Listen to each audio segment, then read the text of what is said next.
Përshëndetje shikues të podcastit Thuja Gjergjit. Në këtë emision të radhës ne do të dalemi tek pushteti vendor dhe sigurisht në një bashki e cila për nga rëndësia nuk është e vogël, por sigurisht ka problemet e saj dhe për shkak se edhe ana sociale e saj është ndryshe. Do të bisedojmë me kryetarin e bashkisë së Mirditës, zotin Albert Mëlyshi, i cili do na përcjell gjithë dinamikën e saj, por sigurisht edhe si ai ka qenë një kryetar bashkie këto 2 vite. Zoti Mëlyshi, mirë se erdhët dhe faleminderit që bashkohet podcastit Thuja Gjergjit. Mirë se u gjetëm dhe faleminderit ju për ftesën dhe është kënaqësi që do të bisedojmë bashkë. Albert, pyetja më standarde që vjen në këtë moment është si është ti kryetar bashkie në një moshë të re, dhe pa një eksperiencë më parshme në drejtimin e pushtetit vendor, sepse duket sfidë madhe, por si e keni përballuar ju dhe sa ka ndryshuar perceptimi nga fillimi kur i zgjedhur deri sot, thuajse pas 2 vitesh? Shiko, ti je kryetar bashkie në moshë të re, ka një ndryshim sepse ti ke më shumë energji, ti ke më shumë vullnet për të punuar në përditshmëri, ndërsa eksperienca është vlera, aja e një pune kudo që do fillosh. Normalisht që po ta krahasosh kryetarin e bashkisë, këtë rast Bertin, e para 2 viteve ose 1 vit e gjysmë me tani, normalisht që eksperienca është jashtëzakonisht e madhe. Dhe shumë punë që në fillim më duhesh kohë për të marrë vendime, për të studiuar, për të analizuar, tashmë janë bëra të përditshme dhe eksperienca shërben, pra më lehtëson dhe më thjeshtëson vazhdimisht të gjitha procedurat. Ju e thatë që në fillim që pas 2 viteve tashme kjo eksperiencë është krijuar, le të themi.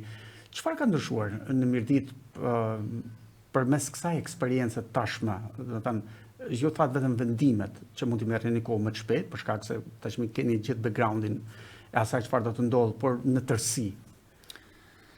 Shiko, kur themi çfarë ka ndryshuar, nuk është e thjeshtë të thuash që kanë ndryshuar shumë gjëra për aq pak kohë, dhe as vetë nuk pretendoj që të ndryshonin kaq shpejt shumë gjëra. Mendoj se e para ka ndryshuar qasja në raport të shërbimit me qytetarin. Ajo që në fakt e kam thënë gjithmonë edhe atëherë kur nuk mendoja fare të isha kryetar bashkie, se si një kryetar bashkie ose si një staf, një administrat, në raport me detyrat e përditshme të saj, sillet me qytetarët e saj. Dhe mendoj që qasja në atë institucion ka ndryshuar drastikisht shumë, nuk them se jemi në ato nivele që duhet jemi, por absolutisht që ka ndryshuar. Tashmë ka një administrat, besoj që është më shpejt në përgjigje, në kontaktin me qytetarin, është largu nga i po themi rreti familjar që shpesh ndodhte që qytetarët tentonin të hynin në ato institucione, në ato zyra me lidhje, me miqësina. Tashmë çdo qytetar që paraqitet në derën e bashkisë, normalisht që gjen derën hapur, kontakton me personin përgjegjës për zgjidhur çështën, problemin që mund të ketë. Normalisht që mund të ketë vonesa, mund të ketë ngadalësime, por që analizohet në detaje çdo kërkesë e qytetarëve. Gjithmonë në raport edhe me mundësitë që ofron bashkia dhe mundësitë financiare të saj. Ju tha që më përpara e referohet si ndikime familjare. Është një lloj përkufizimi këtë. Unë duke qenë se nuk e njoh shumë Mirditën, pse nuk mund të mendoj që njëjta gjë mund të ndodhë edhe sot. Sepse çdo kryetar bashkie merr afër vetes administrat që beson tek ata, pak të kështu është nga ana filozofike, por pse mund të mendojnë se nuk është e njëjta gjë, dhe nëse ju thoni ka ndruar qasja, çfarë përfitojnë vërtet qytetarët nga kjo qasje e re dhe mënyrës se si ju e referoni? Shiko, janë disa indikatorë që administrata e merr që në momentin e parë që kryetari ka një objeksion ose ka një vizion të tij se si do shkojnë punët në institucion. Dhe nëse kryetari i bashkisë është i angazhuar totalisht non-stop në institucion dhe përcjell qasjen tek punojësit edhe tek administrata, që jemi aty për qytetarët dhe që vazhdimisht jep instruksione që administrata duhet të jetë në nivelin e pritshmërisë së qytetarëve dhe që duhet në çdo kohë, në momentin që një qytetar paraqitet në zyrat e bashkisë, të trajtoj problematikën e tij dhe të jap përgjigje. Shpesh ndodh që normalisht trajta e qytetarëve, mënyra se si perceptojnë problematikat, mënyra se si e duhen ta zgjidhin me shpejtësi problemin e tyre, është tjetër, sepse mund të ketë raste pafund që edhe unë kur i pres në zyrë më kërkojnë ato që s'janë të mundshme për t'i realizuar. Normalisht nuk mund të them që erdhi qytetari, ju zgjidh problemin dhe iku. Jo. Erdhi, mori një përgjigje, ju shpjeguan rrugët se si zgjidhet problemi, qoftë në institucion, qoftë në institucione të tjera, por ama përgjigje dhe shpejtësinë në kuptimin e zgjidhjes problemit apo rrugës për ta informuar atë, i merr në mënyrë më të shpejtë dhe absolutisht mendoj edhe pa lidhje miqësore dhe pa këto që në fakt kanë qenë dikur dhe përdorshëm. E kuptoj. Jemi mësuar gjithmonë që në fakt zgjidhjet i japin kryetarët. Në rastin e Bashkisë Mirdit, sa përqind të zgjedhjeve jep kryetari dhe sa përqind të zgjedhjeve jep administrata? Sigurisht duhet jetë administrata që jep gjithmonë zgjedhjet, pa patur nevojë quhen të kryetari, por duke qenë se ne jemi mësuar edhe me këtë mendësinë, si është ky raport sot? Shiko, mentaliteti vazhdon të jetë akoma që është kryetari që ta zgjidh problemin. Qoftë edhe për një vërtetim të thjeshtë që duhet e marrin në mënyrë shumë të shpejtë brenda ditës, brenda orës.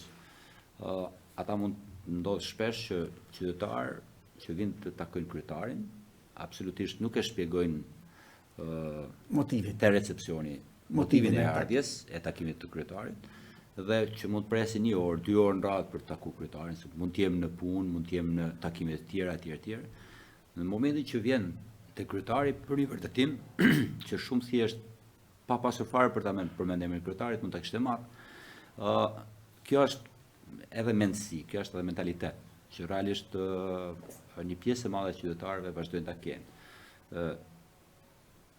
Për pjesën më të madhe të problemeve të tyre duhet kontakti i kryetarit, në telefon kryetari, në zyrë te kryetari, që në fakt presupozohet dhe në mënyrën se si e kam trajtuar vazhdimisht me administratën është që në momentin që qytetarët ngecin në zgjidhjen e problemit të tyre, atëherë normalisht që është kryetari që ndërhyn në atë moment dhe shef nëse ka ngec për fajt të administratës dhe që kryetari merr masat, apo nuk është trajtuar si duhet, apo është një kërkesë që nuk mund ta zgjidhë. Dhe sa përqind zgjidh kryetari dhe sa përqind administrata?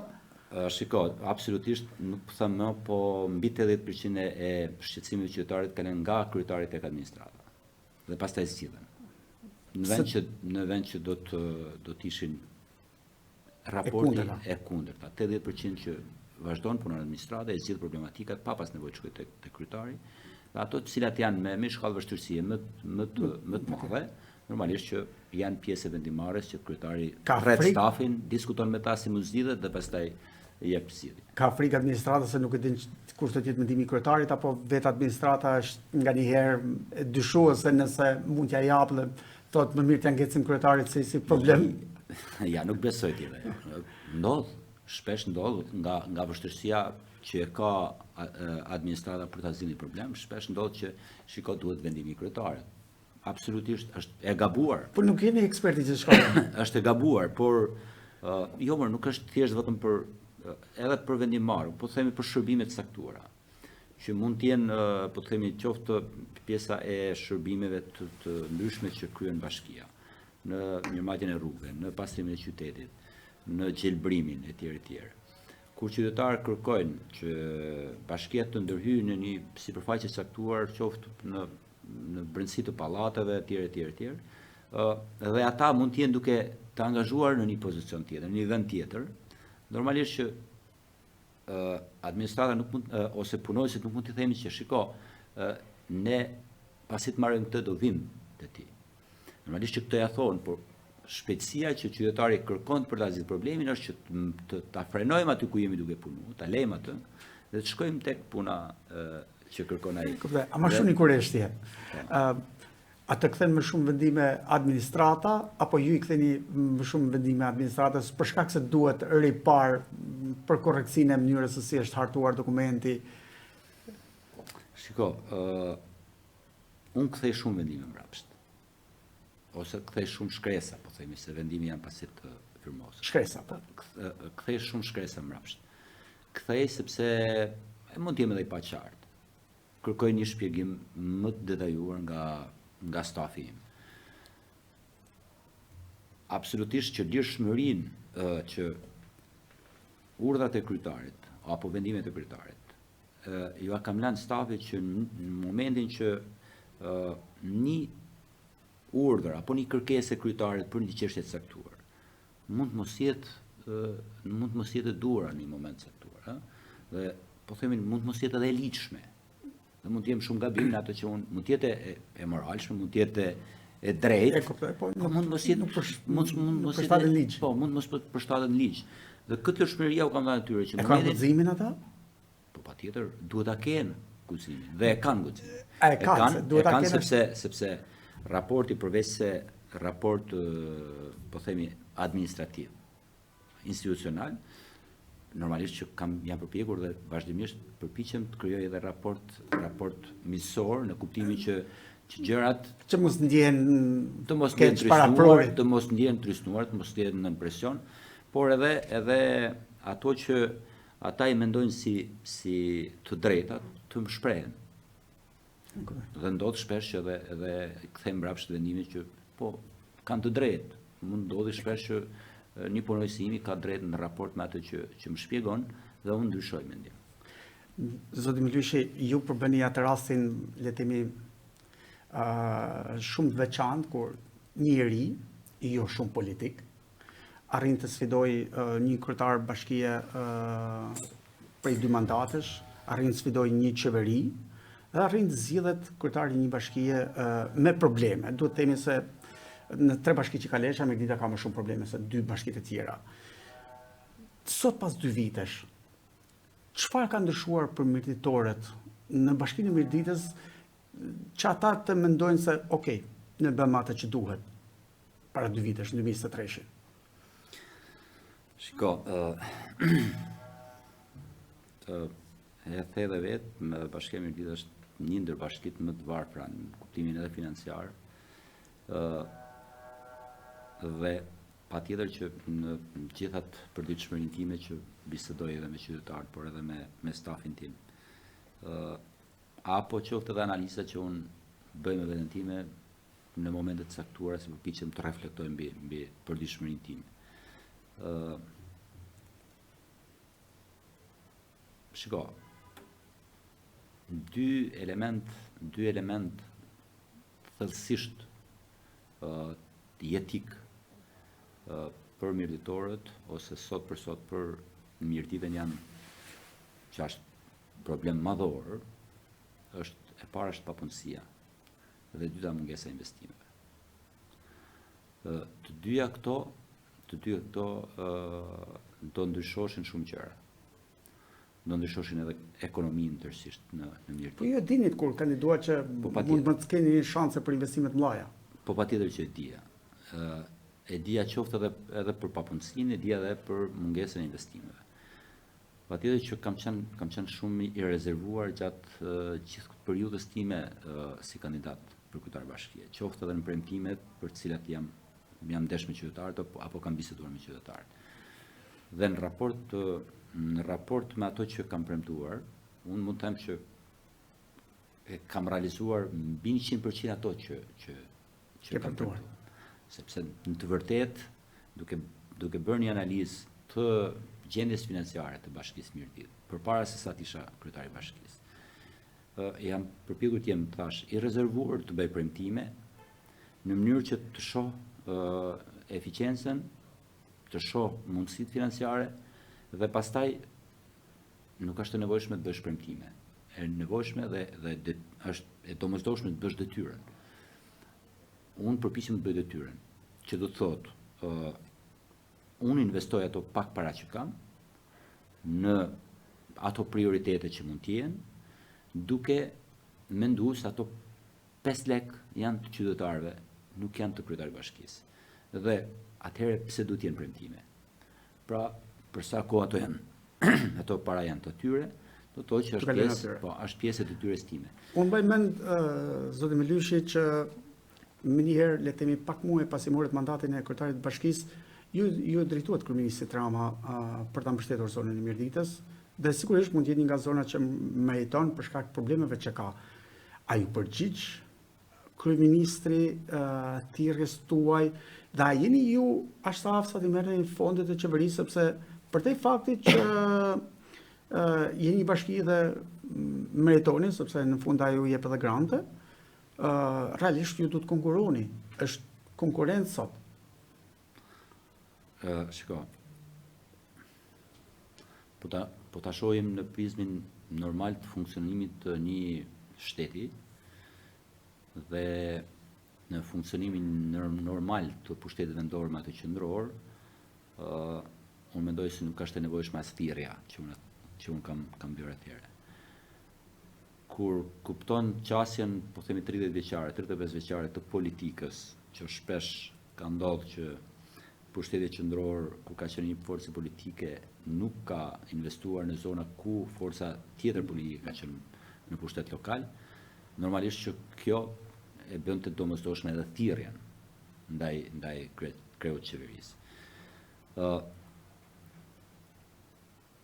Për sa kohë sot në territorin e bashkisë Mirdit nuk ka një investim të madhor, kur them që ndryshon një farë mënyre, ndryshon, po themi një farë mënyrë jetesën ose zhvillon zonën, unë nuk mund të them që ka pas investime nga qeveria e Mirdit. Ju e keni bërë projekte të kësaj natyre që jetoni që t'jetë strategjike, për konsideroj strategjike. Të dalë tek projekte. Patjetër që unë jam përpjekur të ruaj marrëdhëniet institucionale mes bashkisë dhe pushtetit qendror. Për te raporteve politike, raporti institucionale. Raporti institucional është që kryetari i bashkisë krijon mundësinë e takimeve, krijon mundësinë e projekteve, krijon mundësinë e afrimitetit në kuptimin institucional me qeverinë dhe punon në raport me projektet dhe me thirrjet që qeveria ka në mënyrë permanente për investime në zona të ndryshme. Dhe sa është përgjigjur qeveria, le të themi, këtyre projekteve, këtyre thirrjeve, këtyre? Shiko, nëse bëj analizën e gjithë projekteve që bashkia ose ne kemi dërguar në qeveri, mund të them që përveçse disa thirrjeve që Fondi Shqiptar i Zhvillimit shpesh i hap për bashkinë. Pjesë e qeverisë, Po, pjesë e qeverisë, por që funksionon edhe me fondet të Bankës Botërore, jo vetëm të pushtetit qendror. Patjetër, po. Nëse s'duan çdo qeveria se e fare. Jam dakord. Nëse çdo qeveria absolutisht nuk e. Por në fakt duket se qasja ka qenë që pak investime ka pas Mirdit për të mos thënë as pak. Unë po të them vetëm vitin 2024. Në raport me investimet që Bashkia e Mirdit ka marrë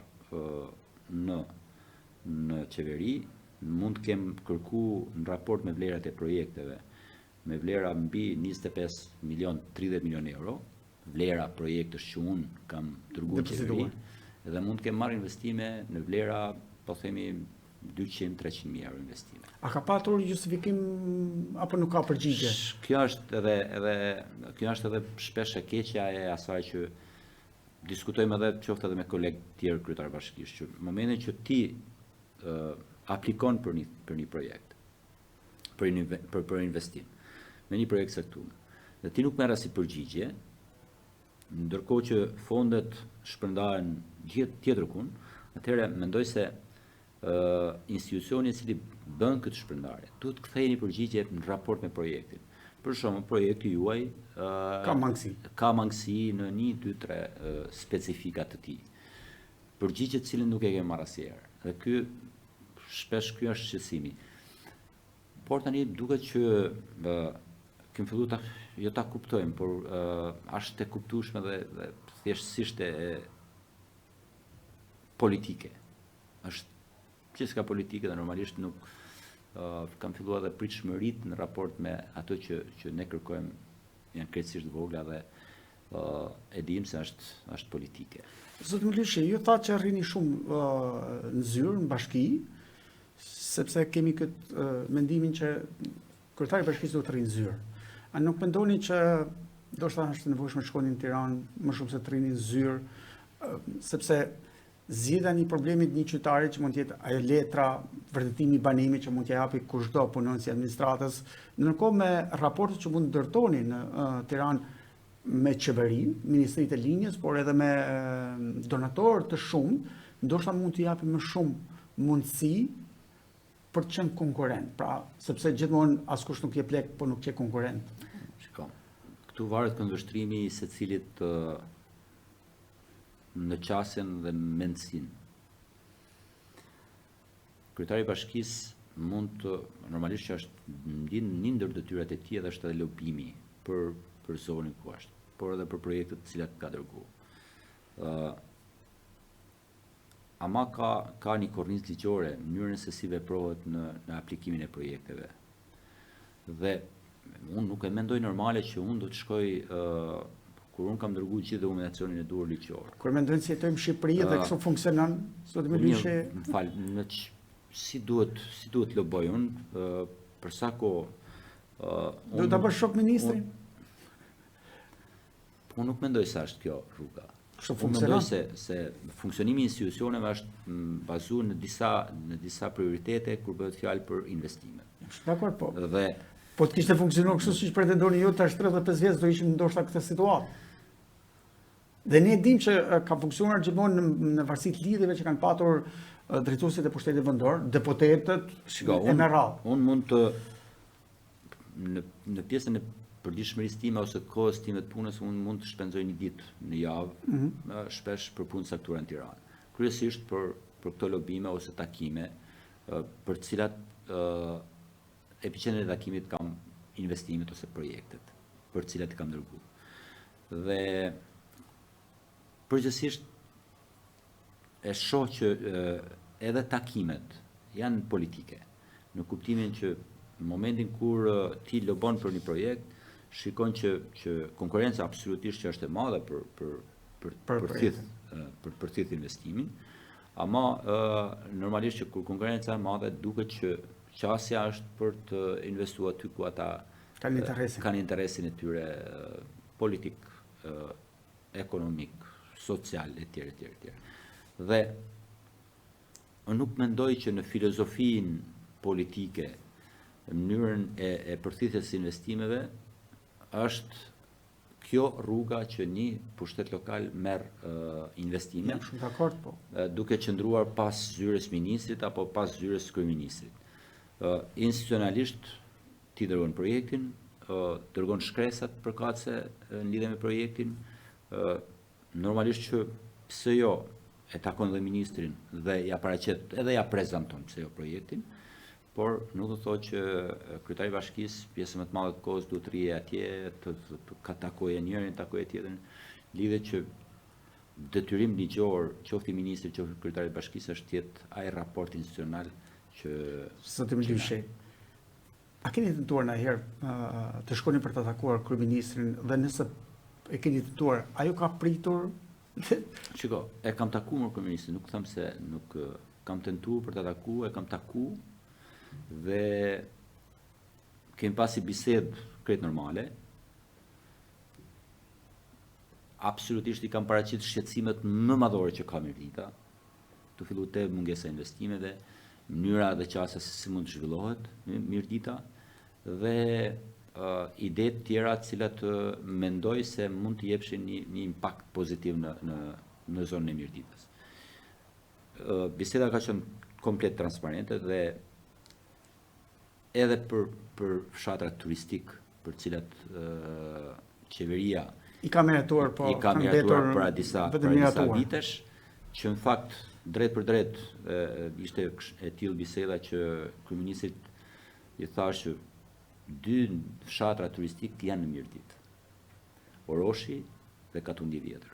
Një gozhd nuk është ngul në ato 2 fshatra qoftë për Keni infrastrukturë fazën e apo në parë, vete. keni miratuar tashmë edhe po bëhet faza e parë e rrugës së Katundit vjetër. Cila është faza e parë këtu? Po faza e parë dhe në qendër të Katundit vjetër, të paktën kështu nga informacionet që kemi ne, domethënë e financuar nga Fondi Shqiptar i Zhvillimit. A duhet ja themi gjitha Gjergjit?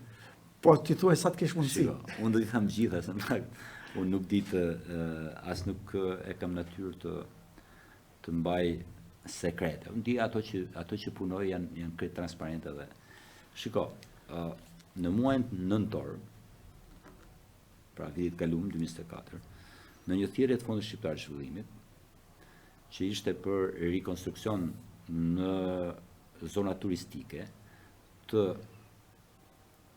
rrugëve për këmbësor dhe bicikleta, ne aplikuam me një projekt në muajin nëntor. Aty, pas disa javësh, ne u shpallëm fitues. Dhe u shpallëm fitues realisht sepse në biseda informale nuk ishte aplikuar as si bashki tjetër. Dhe ne kishim nxjerrë Fati juaj do thosh. Kjo.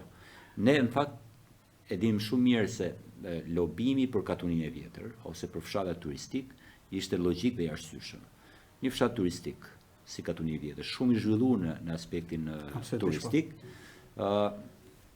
ishte totalisht e logjikshme dhe arsyeshme që ne të kërkonim zgjerimin e rrugës, kuptimin që aty të shtojë edhe një korsi bicikletash. Unë nuk pretendoj se në Katunin e vjetër mund të bëhet gara e ciklizmit të Francës.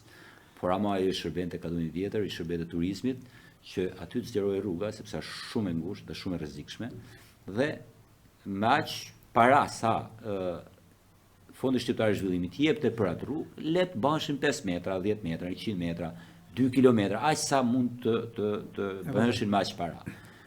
Aplikuam, u shpallëm fitues dhe besoj tani është çështje ditësh që të filloj puna. Por ajo nuk ishte thjesht një ide që qeveria kishte edhe projektin e kemi bërë vetë. Edhe gjithë procedurën e kemi bërë vetë.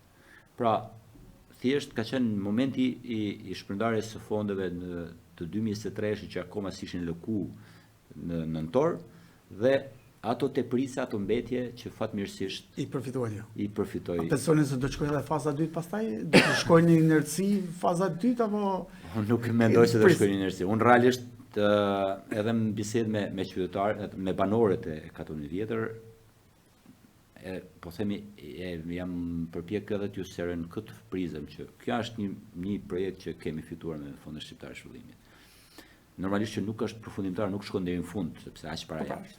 Por është faza e parë. Por ama që nëse ne do aplikojmë për fazën e dytë, por nëse nuk do gjejmë mbështetje, absolutisht që do gjejmë formën për ta quar në fund vetë si bashki.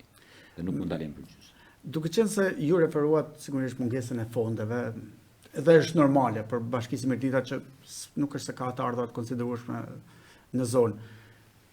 Nisur edhe nga le të themi një situatë që krijuar në Bashkinë e Mirditës me një vendim të Këshillit Bashkiak për një hec, që duket se nuk u prit mirë, madje jo drejt për drejt, por në një formë, pati edhe një reagim të i peshkëve të Mirditës Domxheshmeta, dhe në fakt kur e lexova, le të themi, në fakt duke i kishte ca gjëra absurde.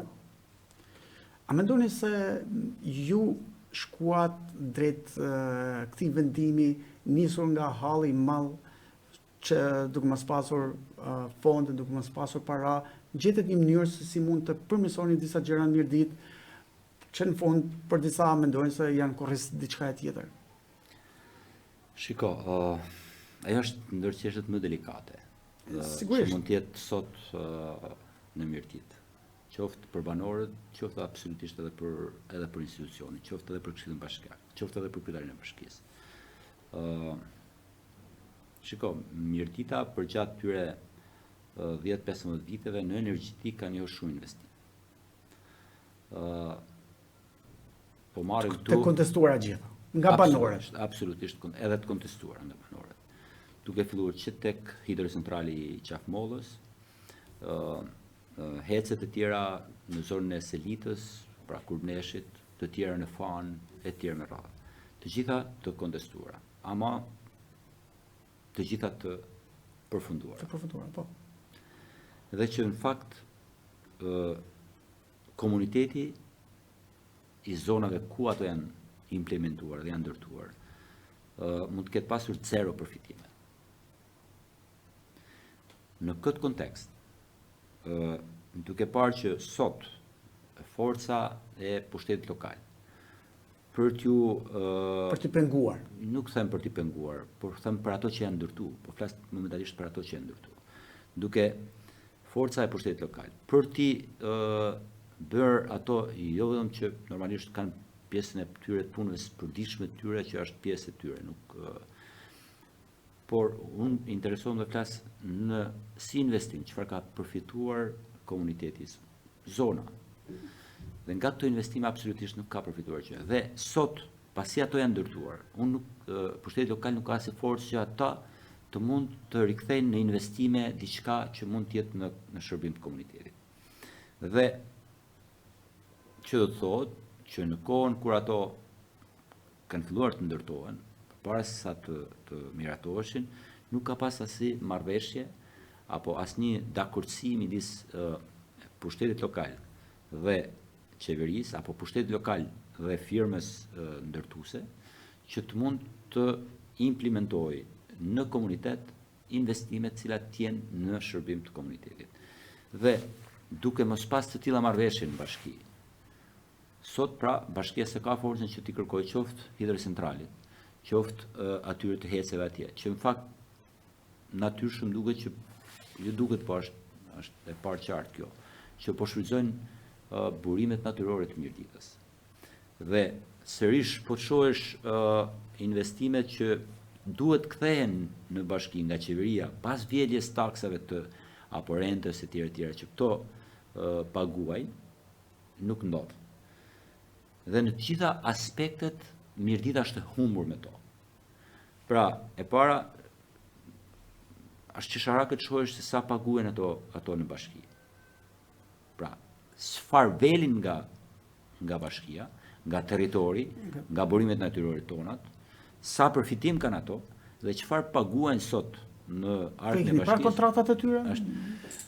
Po kemi parë, normalisht që kemi parë kontratat. Pra nuk ka në kontratë nuk është parashikuar asnjë investim dhe asnjë kërkesë, qoftë e pushtetit lokal, qoftë e pushtetit qendror, që përveç investimit të tyre që është pjesë e tyre, të ketë një investim tjetër që të jetë në favor. Pse erdhi kjo? Duke qenë se mund të pyesë prapë siç ka vepruar, mund të vepronte. Vjen në një pikë që u përcjell ca kërkesa ju, merr përsipër edhe ndërtimin e objekteve të kultit. Unë e kuptoj që mund të jetë krejt që e merr ti rekonstruktosh gjitha objektet e kultit, s'kam asnjë gjë kundër, po le të themi aty parashtrojnë shumë gjëna dhe duket se këtu bashkia, duke mendoj unë, duke parë që s'ka si forcë për të ndaluar, ti marrë çat mundën. Tani, konkretisht, pas disa tentativash të vazhdueshme, unë e di që atyre mund t'ju interesoje pasja apo dakordësia e pushtetit lokal. Qoftë edhe në mënyrë figurative, qoftë edhe moralisht. Duke mos e pasur këtë dakordësi dhe absolutisht që në mënyrë permanente duke ju kërkuar që zotëri ju jeni pajisur me leje tjera që nuk kanë një firmë apo një vendim të bashkisë Mirdit. Interesi i kryetarit bashkisë apo i këshillit bashkiak apo institucionit vetë pushtetit vendor Mirdit është përtej asaj çfarë ata kanë në projekt. Cili është përfitimi që ka zona nga ky investim? Dhe kjo ka qenë pyetja ime permanente ndaj tyre. Cila është përfitimi që zona ka nga investimi që ju do realizoni? Dhe nga kjo pyetje dhe në fakt edhe duke kërkuar që zotëri ju keni marrë një leje për shfrytzuar burimet natyrore të zonës. Tani interesi i pushtetit lokal janë investimet. Interesi i pushtetit lokal janë çfarë përfiton nga ky investim zona, apo çfarë është e aftë edhe në kontekstin social që kompania të realizoj për banorët e zonës. Unë mund të kishte qenë shumë mirë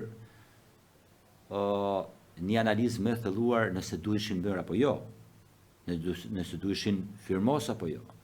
Por duke qenë se ky është fakti i kryer, pra është bërë fakti i kryer prej vitesh. Dhe që nuk e tjetërson dot pushteti lokal. Atëherë lobimi dhe forca që pushteti lokal duhet ketë është mbrojtja e interesave të banorëve.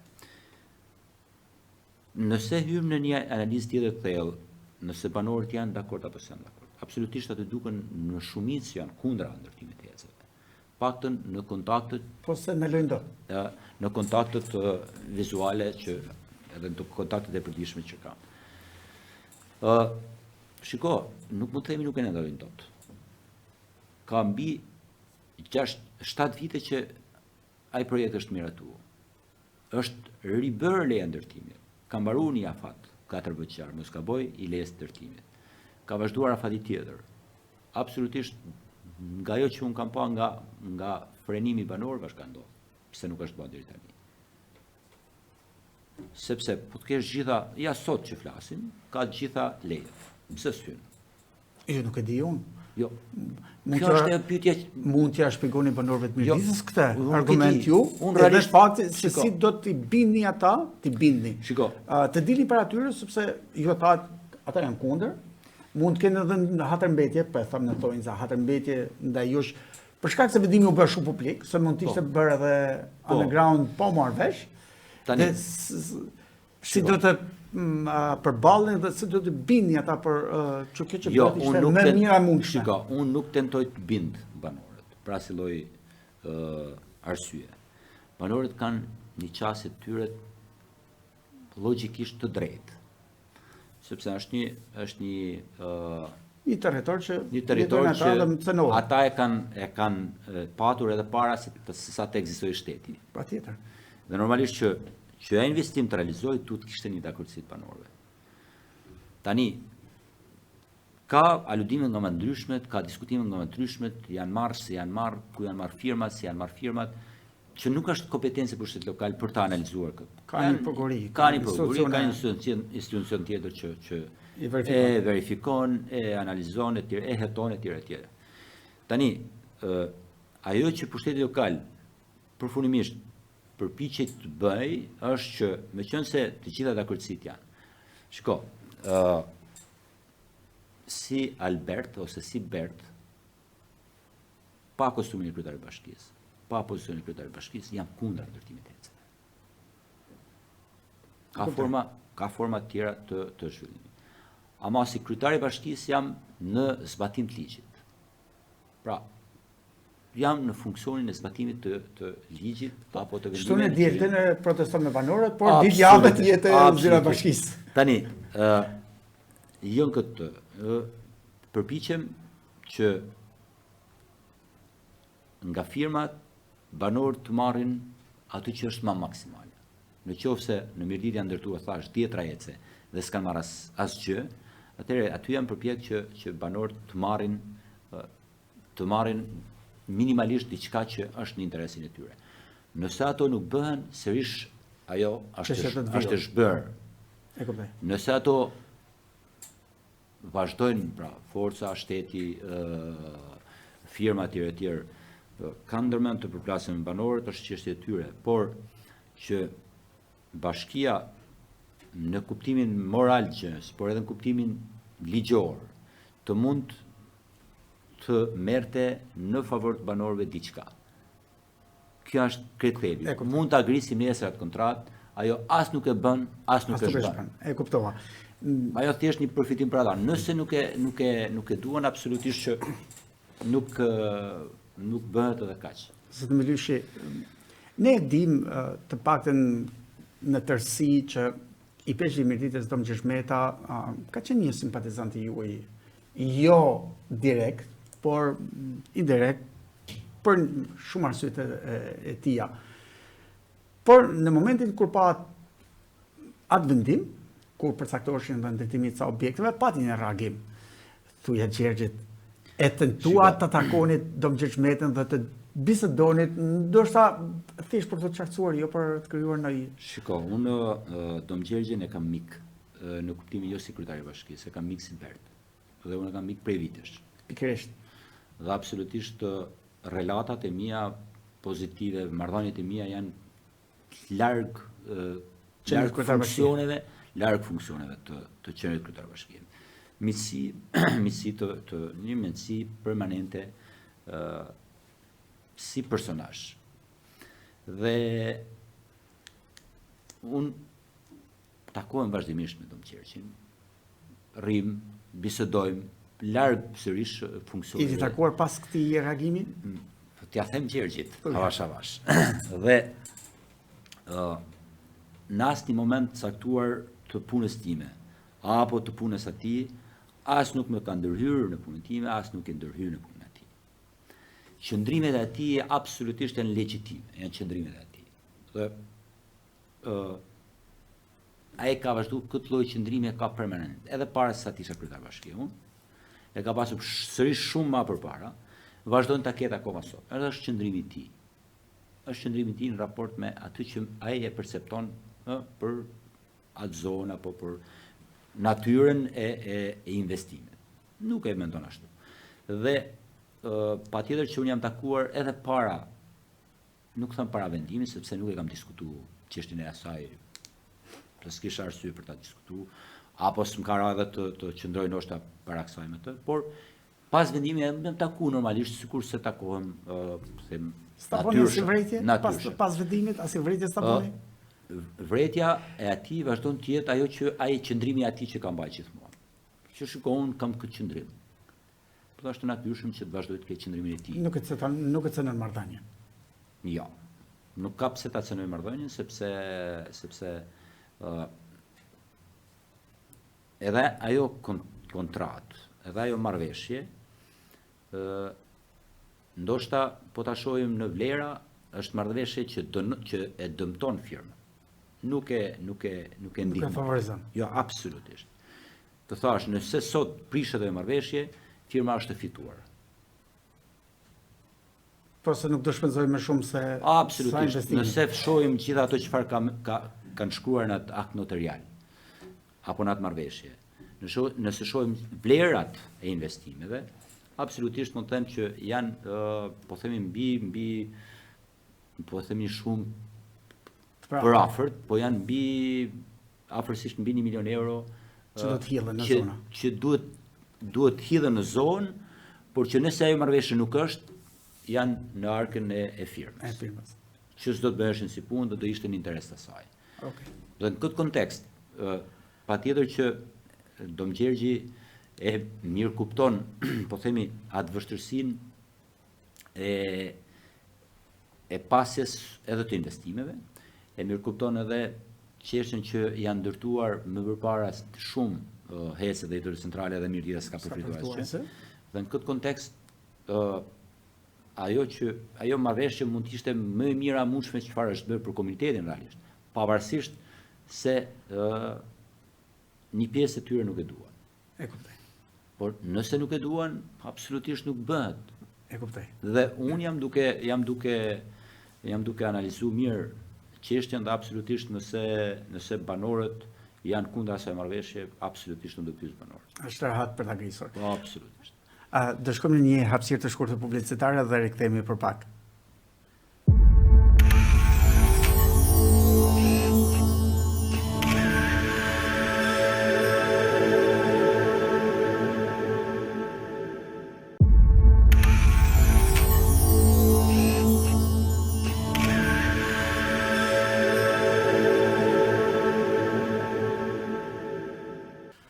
Jemi rikthyer për pjesën e dytë të podcastit Thuja Gjergjit dhe ju rikujtoj se jemi me kryetarin e bashkisë Mirëditet, zotin Albert Melyshi. Zoti Melyshi, do të ndalemi te një pikë shumë e rëndësishme që Mirdita ka, së fundi ju keni marrë disa angazhime sa i përket sektorit të turizmit, duke qenë se pas heceve mbetet turizmi një shtyllë e rëndësishme e zhvillimit ekonomik të zonës. Çfarë po bëni ju realisht për ta bërë Mirditën një destinacion turistik? Dhe si po shërbeni, çfarë mundësish potencialesh po shfrytëzoni pikërisht për këtë sektor? Shiko, dy forma janë për të, po themi, që një zonë të rritet ekonomikisht dhe të zhvillohet. Njëra është industria dhe tjetra është turizmi. Fatmirësisht, për sa i përket turizmit, Mirdita ka shumë potencial turistik. Dhe për gjatë kësaj periudhe ne jemi munduar në të gjitha mekanizmat, të gjitha format që të bëjmë një lobim maksimal në mënyrë që edhe ta promovojmë sa më shumë turizmin në Mirditë. Unë nuk mund të them se mund të ketë një matje sot se sa është rritur turizmi në Mirditë. Absolutisht që është në fazat fillestare të saj. Sepse që të zhvillosh turizmin, patjetër që duhen një sër faktorësh tjerë që më përpara të mund të zhvillohen. Po themi e para, infrastruktura. Nëse do kishte infrastrukturë bashkëkohore ose një infrastrukturë normale në Mirditë, absolutisht që turizmi mund të them që mund të ishte në majat e saj. Dhe pa patur shumë nevojë që ne të lobojmë dhe ta promovojmë. Sepse disa nga zonat tashmë janë goxha të promovuara, ama vështirësia është aksesi për t'i arritur ato. Po themi e para, mund të kesh shumë zona Mirditë që mund të aksesohen për turizmin, por infrastruktura është pengesë për to qoftë për zonën e sipërme të Kurneshit ose të Selitës.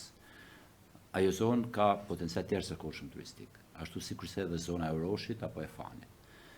Por meqense para disa vitesh u përfol për zhvillimin e rrugës, infrastrukturës rrugore dhe pengesat e kohëve të fundit dhe absolutisht frenimin e punimeve në atë segment rrugor, duket që ka lënë në vend edhe ato iniciativat tona për ta promovuar atë zonë për turizmin. Pavarësisht se po themi zona e Lufajve është një ndër zonat me potencial të jashtëzakonshëm turistik, që përveç se bashkisë është një zonë e nderuar aty që vazhdon të lobojë për dhe të promovojë turizmin, siç është Marian Graf, dhe jo vetëm në Lufaj, por edhe në Rubik e tjerë, dhe mund të kthehej në një destinacion të jashtëzakonshëm turistik. Ama e frenon mungesa e shërbimit të infrastrukturës rrugore. E kuptoj zotë Milishi, po duke qenë se ne jemi në fillim të vitit 2025. Dhe këto mendime nuk besoj se janë të muajit të fundit, as në janar as në shkurt. Çfarë fondi i vendoset ju pikërisht sektorit të turizmit në mënyrë që të ndikonit për ta përmirësuar, dhe do t'i referohem edhe disa fakteve që ju i dini, por e kemi biseduar më herë në një takim që naftove ku bëhet prezantimin e planit. Ju thoni për ta promovuar, por shpeshherë harroni për mënyrën se si duhet promovuar. A keni dhënë ju fondet të mjaftueshme, jo të mjaftueshme sa duhen, por aq sa të zë një vend të rëndësishëm në Bashkinë e Mirditës pikërisht turizmi? Shiko, kemi një sektor absolutisht të mirë trajnuar për turizmin. Njëkohësisht sektori i cili përveç se me ato pak mundësi të Bashkisë Mirditë me buxhetin e saj, por edhe me mundësinë e lobimit dhe mundësinë e implementimit të projekteve të huaja që mund të investohen në Bashkinë Mirditë. Dhe kemi një projekt absolutisht të gatshëm dhe në bashkëpunim me Bashkimin Evropian që është tashmë në fazat e implementimit të tij për turizmin. Dhe patjetër që edhe po themi një pjesë minimaliste mund ta quaj e buxhetit bashkisë çka përpara nuk shkonte tek sektori i trashëgimisë kulturore dhe turizmit që ne kemi. Dhe sa rritet? Dhe me përqindje të paktën, po themi vlerë. Nuk mund të them realisht sepse nuk e kam analizuar në përqindje, por është një vlerë që në ato element që ne kemi menduar për vitin 2025, për të nisë disa hapa të promovimit, por edhe të zhvillimit të disa mekanizmave që ndikojnë në nxitjen e turizmit. Po themi, një fond është i deleguar për trashëgiminë kulturore dhe turizmin dhe muzeun, që do ndërtoj këto mekanizma për ta promovuar turizmin. E dyta është që ne kemi sërish ndarë një fond çka është ndodhur për herë të parë pak në Bashkimin e Mërditit, që iniciativa të reja që duan të nisin hapat e parë për promovimin, për turizmin, të mund t'i mbështesë edhe bashkia. Qoftë në shuma modeste nga buxheti i bashkisë. Dhe ne shkojmë afërsisht me një fond bashkë me atë trashëgimit kulturore dhe ky për nxitjen e turizmit, por edhe për nxitjen e elementeve kryesisht të rive që duan të përfshihen, të angazhohen në sektorin e turizmit dhe të biznesit. Bashkërisht shkon një buxhet deri tek 12 milion lekë të reja që këtë vit është për herë parë, po themi, i delegu në buxhetin e Bashkisë së Mërditit. Qoftë për të mbështetur të rinjt në iniciativat e tyre, qoftë për territorinë e trashëgimisë kulturore, e cilat të ndërtojnë disa mekanizma në mënyrën se si mund ta promovojmë turizmin. A mund të rikthej diçka në vëmendje? Po. Dhe tashmë do ja kërkoj publikisht. 4 herë ua kam kërkuar unë, jam gazetar, punojmë për një media qendrore, dhe kemi aksesin që promovojmë zona turistike. 4 herë ua kam kërkuar institucionit tuaj, nuk po them juve personalisht, që na krijoni mundësi që ne këto zona të shkojmë, t'i shohim, t'i promovojmë. Dhe në këto momente që flasim, ka zero ftesë, ka zero përpjekje për të tërhequr mediat për të promovuar këta zona. Kur mendoni se mund bëhet kjo gjë? Shiko, kjo realisht është shqetësuese kjo që shpreh. Por nëse ju jeni të gatshëm, absolutisht që nesër janë të gjitha mekanizmat. Mund t'i pyesish të gjithë varësit tuaj, nëse nuk kam kërkuar dhe nuk u kemi kërkuar asgjë më shumë, vetëm se të na çojnë në destinacion, sepse unë nuk e njoh Mirditën, dhe të na çojnë në destinacion. Dhe të na krijojnë facilitetin, dhe kush janë facilitetet? Të më dërgojë taja Bujtina, taj banori Mirditës që merret me këtë, sepse unë nuk i njoh, dhe kaq u kemi kërkuar.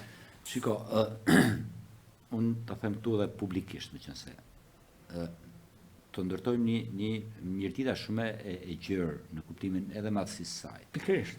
Por edhe destinacioneve të largëta nga një tjetër turistike. Prandaj kanë konsideruar vështirësi nga ana jonë. Kështu që absolutisht ju vjen dispozicion një nga po themi punojësit e mi që merret me sektorin e turizmit dhe trashëgimisë kulturore, dhe kurdo që të jeni të gatshëm, ne ju përpresim dhe absolutisht në ato destinacione që ne mendojmë se janë sot më të mundshmet për të realizuar gradualisht, shkojmë qoftë. Ta përmenda këtë sepse unë e pash invokulla në pranarinë e Berlinit dhe nuk mund të theni që qeveria s'u ka parë me avantazh, se mos gaboj, në pranarinë e Berlinit infokulla të paktën në rrjetet sociale ishte prezente. Në fakt mungot e Bashkia e Lezhës, edhe pse ka element turistik shumë më tepër. Kush e ka financuar të shkuarën e Bashkisë Mirdit në panelin? Po mund ta kishte financuar edhe Bashkia e Lezhë, po siç duket ndoshta se kanë bërë ftesë dhe ja pas kanë bërë Bashkisë Mirdit, ose u kanë marrë për sy të keq. Ne në fakt ne kemi lobu që të jemi në panelin e Berlinit. Dhe sërish e them miq të mirë të Mirditës, të cilët kanë ndihmuar vazhdimisht pushtetin lokal dhe sektorin e turizmit, në bashkëpunim me Marian Graf e të tjerë, të cilët na kanë mundësuar që ne të marrim pjesë atje. Pra, jo ndonjë dashamirësi e madhe që absolutisht deri në këtë moment që flasim, as nuk është diskutuar ndonjëherë që qeveria të lehtësojë Bashkimin. Po nuk besoj se ka paguar Bashkia e Mirdit pjesëmarrjen e panajërit, sepse nuk e paguan dot. Shiko, unë e di kostot e panajërit Berlinit. Jo, nuk e ka paguar Bashkimi. Pikërisht. Sepse realisht është e pamundur që ne të kemi një buxhet të tillë për të, por ama kemi lëbuar tek ata miq tanë, miq të Mirditës, jo të kryetarit. Për të patur një vend brenda scenës tyre. Për të patur një vend për ta paguar Dietat. po, qoftë hotelin, qoftë transport, rrugën, qoftë edhe vendin në panajër, janë nëpërmjet lobimeve që realisht unë ju përgëzoj.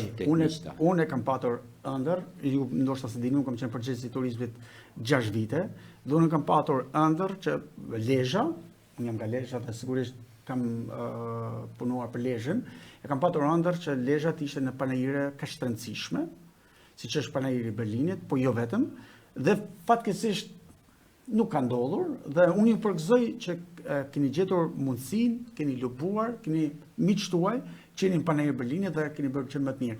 Ajo çfarë është e rëndësishme për t'ju rikthyer asaj, duke qenë se ju përmendet promovim, nuk duhet vetëm qasja jo ndaj jush, por duhet edhe qasja juaj ndaj nesh. Pra, ndoshta mund të mbjerë ndërmend për mirëditën, por duhet ma kujtoni ju. Kur flas ju, shiko, administrata juaj. Për këtë jam krejtësisht dakord. Ama shiko, çështja e turizmit është thik me dy presa. Nëse nuk e trajton gradualisht për ta rritur, nuk ndryshoj si vjet. Jemi të bindur. Por edhe rritja po themi, ose promovimi i madh i turizmit, po themi rritja e përnjerë e turizmit, dhe mos pasja infrastrukturës duhur mund të kthehet në bumerang. Dhe sot që flasim, shumë mirëditës i mungojnë po themi element të rëndësishëm të turizmit. Po themi, i mungojnë hotelet. Dhe po të marrim se sa numër krevatësh ka mirëdita sot. Pa përfillshëm. Për t'i ardhur si mbështetje për turizmin, absolutisht është e papërfillshme, dhe kjo është problem thelbësor, dhe që këtë nuk e bën bashkia, normalisht që e bën bashkia me promovimin, me ndihmesat, me lehtësirat, por kjo është një formë që mund të ishte privati ai cili Po çfarë lehtësirash mund të bëj bashkia mirëditës, një investitori që tërhiqet drejt mirëditës, përveç faktit për qenë mirëditor? Do t'i them Gjergjit dy iniciativa që në fakt unë kam lëbu shumë që kam punu shumë që ti përfitoj mirëdita. Qoftë nëpërmjet lidhjeve, miqësive, shiko, për mundur për ta rritur mirëditën ekonomikisht, nuk është vetëm çështja e rritjet turizmi, po turizmi i shërben pastaj ekonomisë mirë. Absolutisht ekonomi. Ashtu sikurse investimet të caktuara i shërbejnë ekonomisë së mirëditës. Ne, po themi, në ndër takimet e shpeshta të mia, qoftë edhe në një binjakësim që kemi bërë me komunën e San Koso Albanese në Itali, komunë Arbreshe, të cilët me kryetar të tjerë komunash Arbresha aty. Diskutuam në një vizitë tonë dhe pam atje zhvillim të jashtëzakonshëm edhe të industrisë. Dhe aty në bisedat tona u interesuam shumë që të mund të implementoheshin edhe në mirëditë. Normalisht nuk du ta bëj si publike dhe si lajm këtë që po them, por që jemi akoma në fazet e para të bisedimeve, që të mund të përthjetim një investitor Arbresh, ndër më të fuqishmit, po themi, në zonën e Italisë, për sa i përket industrisë së mishit, të sallamit, të proshutës dhe të rritjes së derrave, të cilët në Itali mund të kenë me çfarë biseduam atëherë, kanë afërsisht mbi 30 milion derra si se këtu do e dela, i ka kapacitetet dhe që po patjetër në një pikë për të ndërtimin e një pikë të tillë absolutisht që ka kapacitet. Sigurisht, po duhet lënda parë pastaj. Ama po janë të mundshme. Pastaj sepse ndihmojnë njëra tjetrën, shkojnë në zinxhir. Ama për investime të tilla, për hapa të tillë, patjetër që kërkohet edhe mbështetja e qeverisë, sepse janë disa procedura qoftë edhe ligjore që duhet me domos që bashkëpunimi pushtetit kalojnë atje. Po patjetër që kalojnë atje. Dhe ama jemi në fazat e para që të mund të një specialitet i tillë të mund të ndërtohet në mirëditë. Qoftë edhe një investim tjetër, prapë sërish tham nuk tu t'i bëj sepse duhet t'i shohim gradualisht të marrin gjërat rrjedhën e vet dhe të marrin rrugën e vet, por që edhe ndërtimi i një fabrike e cila është nga një investitor mirëditor i cili jeton jashtë, që do të kthehet do të investojë në mirëditë, sërish është absolutisht një mundësi e mirë zhvillimi dhe që gjithë ta komponent bashkë me turizmin, absolutisht japin një impakt të jashtëzakonshëm në rritjen ekonomike të mirditës. Kjo nuk e di, normalisht duhen shumë punë. Patjetër, jemi por në fazën për e shkurt parë. tek ajo që the, mbështetja është e tillë që kryetari i bashkisë orienton, ndihmon, lehtëson, është i gatshëm që në ato procedurat e pushtetit lokal ti përshpejtoj, ti nxis, ti kaloj pa burokracira dhe patjetër që nëse është e domosdoshme, ma kam thënë atyre që po edhe deri në qeveri, takime me deri në rangje të larta të qeverisë, në mënyrë që këto investitor të gjenë lehtësirat e duhura në mënyrë që të investojnë. Desha të kujtoj diçka. Këto janë investime absolutisht që janë shumë më fitimprur se sa ato të heceve edhe për mirëditorët. Mu kujtua se ju përmendet miqtë tuaj, mirëditorët tuaj, dhe pa diskutim të gjithë ata që nga Mirdita duhen të japin një shembull.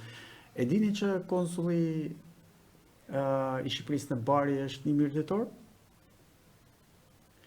Dhe mund jetë një mundësi për ta shfrytzuar, në kuptimin mirë të fjalës, për të krijuar lidhje, njohje, në fakt është banori i Lezhës sot, është nga Zemeni, Artur Bardhi, është konsulli i Shqipërisë në Bari, ka qenë edhe pra ju mund t'i shfrytëzoni edhe këta mundësi, sepse ai unë e njoh personalisht, ai nuk e ka humbur lidhjen me velinjen e tij, as me Mirditën dhe as me Lezhën, sepse ne i ndajmë, unë e Lezhë ti Mirdit i ndajmë Lezhë Mirdit, po për këtë që del jashtë Lezhë Mirdita janë një, edhe Kurbini janë një, pra se jemi një zonë shumë e vogël, dhe apo shihni këto mundësi pikërisht për t'i kthyer në favorin tuaj? Po, sepse realisht kam kontakte jo drejt për drejt me të, miq të tij, të afërm të tij që më kanë njohur në kuptimin që të mund të bashkëpunojmë në lidhje të tilla dhe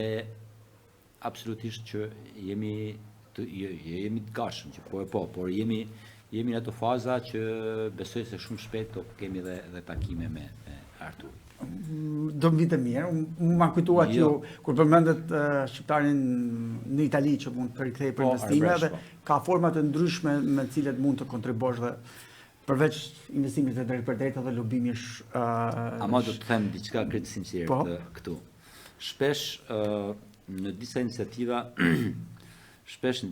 të jem krejt sinqert me ju, shpesh në iniciativa të tilla hasim edhe në vështirësi të natyrave të pronave. Po, problem tipik shqiptar. Po, sepse e para, normalisht, e përmendem edhe aty të natyrës heceve, që një pjesë e madhe e tyre pronave që ka Mirdita, tyre pyjeve, tyre tokave. Pretendohen, po s'kan letra. Pretendohen, por nuk kanë dokumentacion. Ashtu si kurse pastaj bëhen pengesë e zhvillimit të atyre zonave në këto sektor që të mund të zhvillohet ekonomia. Apo përfiton kush në Mirditë nga kjo paketa maleve? Jo, akoma. Nuk, unë me informacion që kam, ajo nuk ka kalu akoma, kështu që... A ka interes, beson nëse vjen kjo paketa maleve? Që ka disa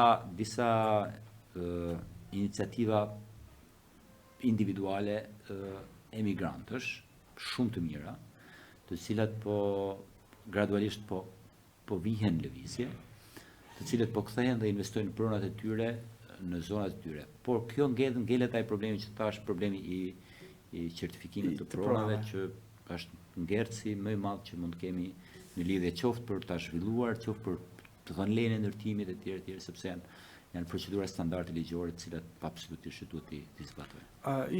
Ju e thatë me të drejtë që promovimi është një pjesë e rëndësishme e turizmit dhe ne po ndalemi pak të turizmit sepse është përmirëditje një sektor shumë i rëndësishëm. Por për ta promovuar duhen edhe specialistët apo ekspertët përkatës për ta bërë realisht atë punë. Një nga defektet që mund ta ketë edhe Mirdita, Lezhë ka patur, nuk është se ka zgjidhur plotësisht, po mundohet të japi pak drejtim, është të paturit udhërrëfyes, të cilët lehtësojnë më pas punën, sepse bën ndërmjetësit mes një pike turistike, një atraksioni turistik dhe agjencive turistike apo edhe personave të interesuar. Në këtë fazë ju apo bëni diçka sepse është dhe nxitje për të rinj për të punësuar, por edhe për të dhënë një profesion që unë realisht e kam përfituar certifikat dhe admiroj që e kam bërë dhe jam shumë i kënaqur që e kam bërë, po. Ju vetë. Shiko, ne kemi bërë disa takime të shpeshta, qoftë në vende me potencial turistik edhe me agjenci turistike. Deri tani e kemi lidhur këtë udhërrëfimin që sa përthe, kemi lidhur me institucionin e bashkisë. Pra, janë disa punojës të bashkisë, cilët shpesh kur ka flukse turistike që i orientojmë në lidhje me banorë të caktuar që i nxisim që fillojnë ta marrin si profesion dhe fillojnë ta marrin edhe si një element që nesër mund të shërbejë zonës, po të zhvillohet gradualisht dhe që sjell mundësi ekonomike për ta. Dhe deri tani është në këto përmasa. Agjenci turistike jemi përpjekur të lidhim edhe me banorët të zonave nëpër njësi ku operohet ose është pjesa e turizmit aktive. Dhe në këtë mënyrë kemi bërë një nxitje qoftë me banorët apo qoftë edhe me sektorin që ne kemi të turizmit në bashki. Po me tendencë për të kaluar në një hap tjetër, sepse këto udhërrëfyesit ligjërisht duhet të jenë të certifikuar. Dhe praktikisht, sipas ligjit, nëse një person kapet duke kryer një aktivitet për cilin nuk është i licencuar, sigurisht e gjobitet. Nuk ka funksionuar. Ky është problem tjetër, por ligjërisht e drejta është ndryshe dhe mund të vinë ndoshta në një moment që të penalizohen. A mendoni që të shkoni pak përpara ju, para ai momentit drastik, prejmë drita të gjithëve se janë debitorë? Pra, mos ta kemi këtë fazë, por të kemi një fazën që, ne po i përgatisim që t'jenë për kur të duhen. Ne kemi bërë disa hapa dhe trajnime qoftë edhe me shoqata apo me organizata që në drejt për drejt me turizmin. Kemi bërë disa nxitje edhe nëpërmjet GIS për operatorë të caktuar që mund të shërbejnë këtë mënyrë. Dhe besoj që është në fillimin e rrugës për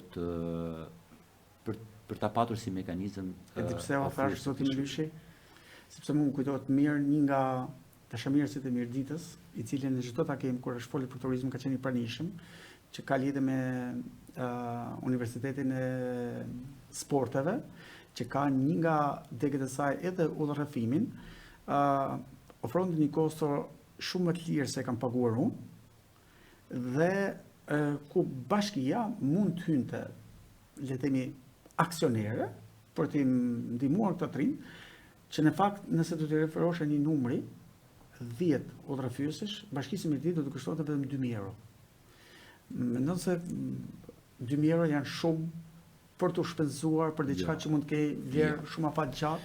Dhe besoj e kupton se për cilin po flas. Jo, e kam krejt parasysh. Absolutisht nuk janë shumë dhe është një shpenzim qoftë edhe më shumë, është shpenzimi domosdosh. Dhe mendoj se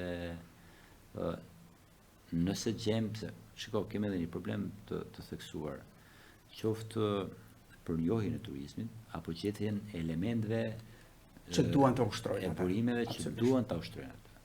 Ky është problem shumë më madh se sa po themi 2.000 euro. Gjetja 2.000 eurove nga arka bashkisë për të financuar.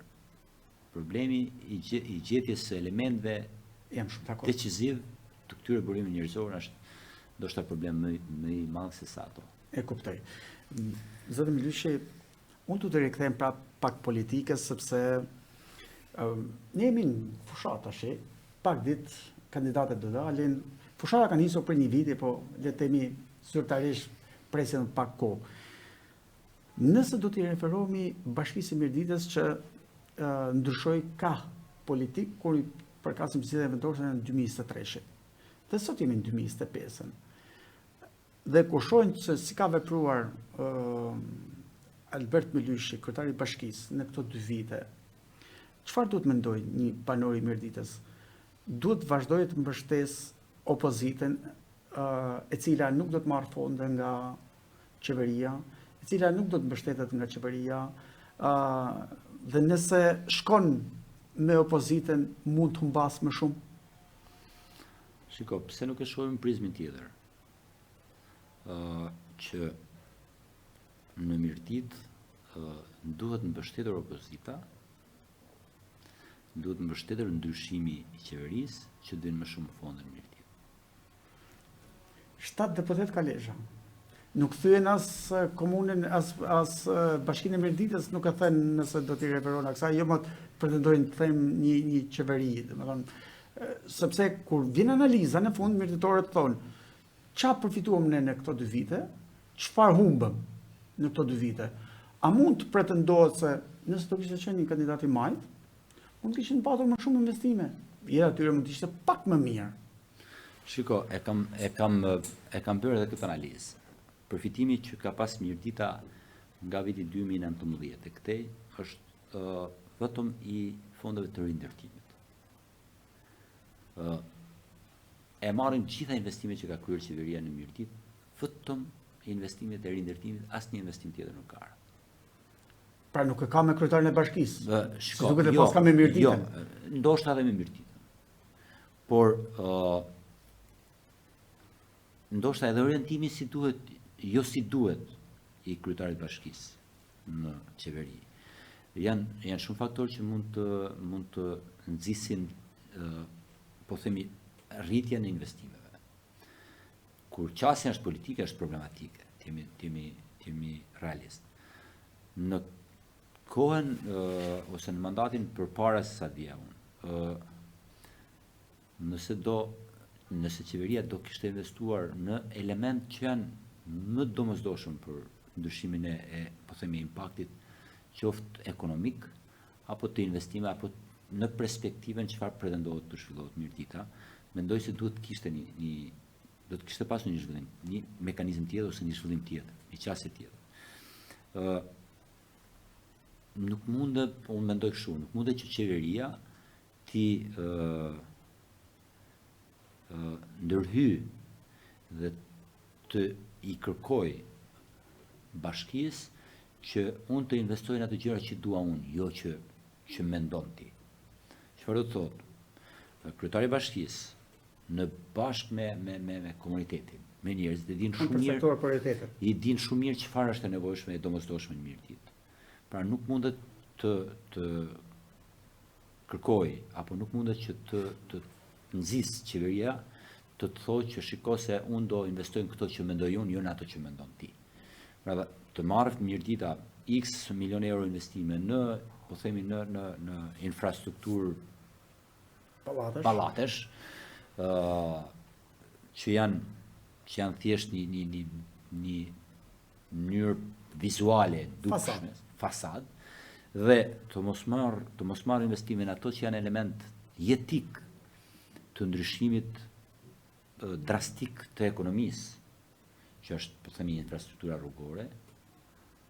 Nëse sot, nëse ato të ardhura që kanë ardhur nga rindërtimi, do ishin orientuar në element tjerë të ndryshimit, po themi, projekte strategjike të vetë kryetarit Bashkisë apo të Bashkisë, duke pyetur qoftë edhe komunitetin, absolutisht që sot do të kishte pas tjetër impakt në zhvillimin e zonës.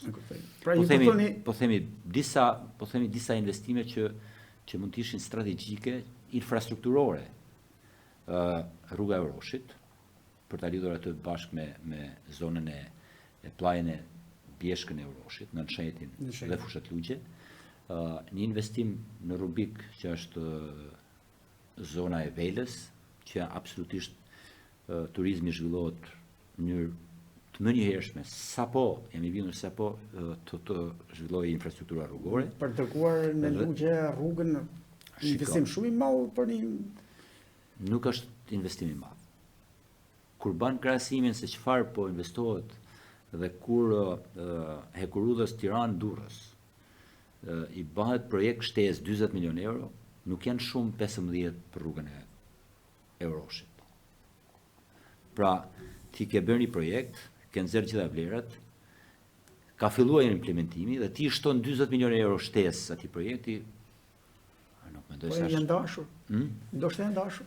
Unë nuk e di atë se si janë dashur. Ju po thoni zotë Melishin që këto nxitja e këtyre investimeve, pra duke u pyetur pushteti lokal, duke u konsultuar me qytetarët, unë jam i bindur që zhvillohet zona ekonomikisht në mënyrë menjëhershme nëse qeveria do kishte vëmendjen e duhur ndaj saj.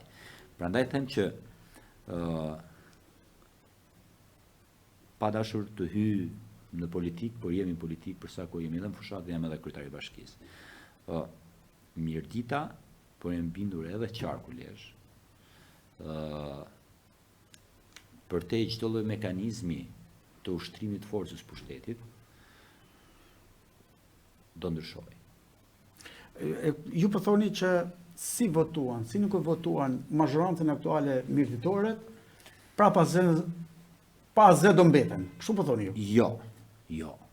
Mazhorancën aktuale thash. Po e ndryshuam absolutisht që ndryshon qasja.